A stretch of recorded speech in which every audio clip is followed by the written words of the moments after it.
All you need is your body and a willingness to feel it, to pay attention. This isn't about conjuring up images or ideas.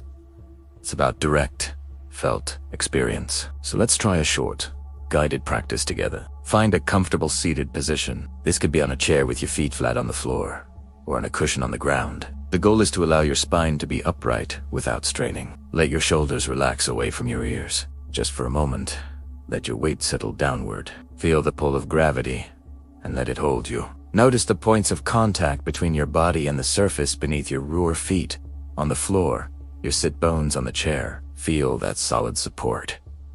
Now, gently bring your attention to the base of your spine. That spot where your spine meets your pelvis. That sacral area. You don't need to visualize the bone perfectly or get the anatomy exactly right. Just orient your awareness toward that general region at the low back.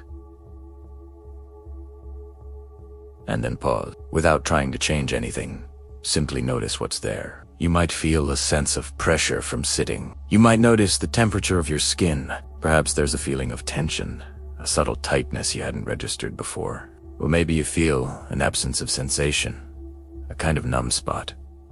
It's also completely fine if you feel nothing at all. All of these responses are valid. There's no right or wrong way to feel. Just acknowledge whatever's present. This area of your body supports you constantly, day in and day out, without ever asking for recognition. It's a silent partner in every step you take. Let your breath move naturally, in and out, at its own rhythm. With each exhale, see if you can allow a little more weight to release downward. Let gravity do the work. You don't have to force anything, just a gentle release. A quiet surrender to the support that's already there. Now, we're going to move into a gentle inquiry. This isn't about finding a definitive answer, but about opening up your awareness. Silently, inside your own mind, ask this question.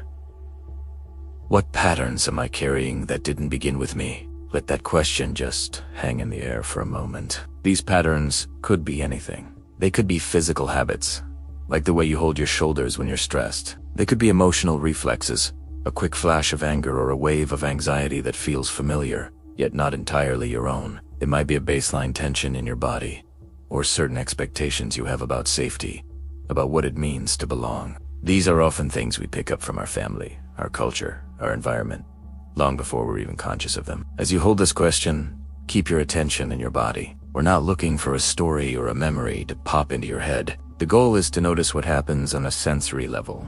Does a sensation somewhere in your body shift or change? Maybe a tightness you felt earlier becomes clearer, more defined, or perhaps an emotion softens, just a little. You're not trying to solve anything here.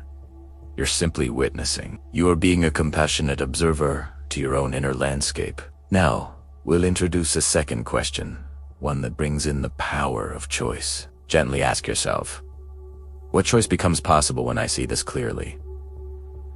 This is a crucial point. You are not responsible for the patterns you inherited. You didn't choose them, but you are responsible for how consciously you carry them. When you bring awareness to a pattern, you take it out of the realm of automatic repetition.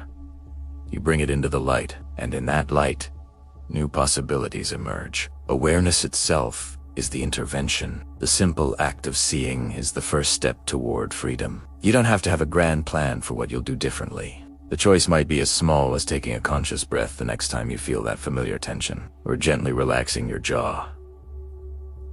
The choice is simply to not be on autopilot. Now, let's slowly begin to integrate this. Allow your attention to widen again, expanding from the base of your spine to include your whole body. Feel your feet on the floor, your hands in your lap, the air on your skin. Feel your breath moving through your entire torso, a gentle wave of expansion and release. Feel the support beneath you once more.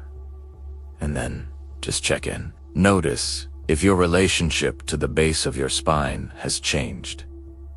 Ebb and slightly. Is there a little more space? A little more warmth?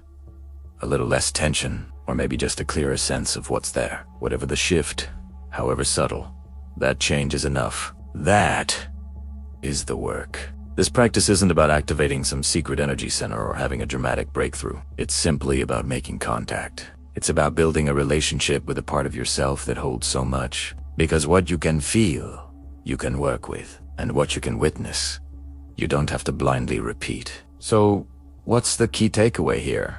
Especially for those of us who are maybe a little skeptical of purely mystical explanations. The sacrum isn't some magical vault of ancestral spirits. It is a biological and symbolic foundation where your inherited patterns, the tendencies hardwired into your nervous system and body meet your conscious, present moment choice. Ancient traditions often describe this meeting point in rich, mythic language. Modern science describes it in terms of neurobiology, epigenetics, systems, and signals. But both frameworks, the ancient and the modern, point to the same profound and practical insight. You are not starting from zero.